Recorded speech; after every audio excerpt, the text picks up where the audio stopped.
When we think of us as followers of Christ, we want to look to Christ himself as a model for how we live our lives and how we grow in faith.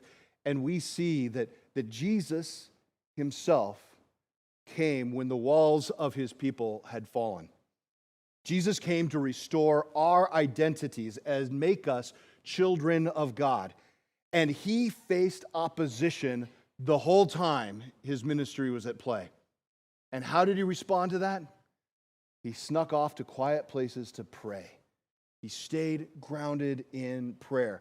And then when he gathered the people together, what did he do? He turned to Scripture and taught and celebrated what God had already done and what God was in the process of doing.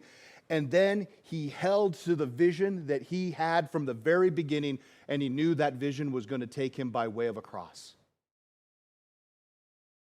But he lived through that by God's grace. He was resurrected, and we now get the privilege of being a part of God's plan for the continued reconstruction of that wall.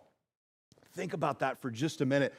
God has put his faith in us to let us be a part of finishing that work. Whoa. Now, we don't do this alone, of course.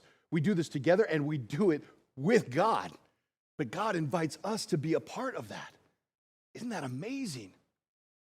We are called then, therefore, to be a part of building something that God has had in mind from the very beginning. Once the walls came tumbling down in Genesis chapter 3, it has been all about positioning and staging and preparing for the construction of a wall that will defend the core of our identity and our faith in Jesus Christ.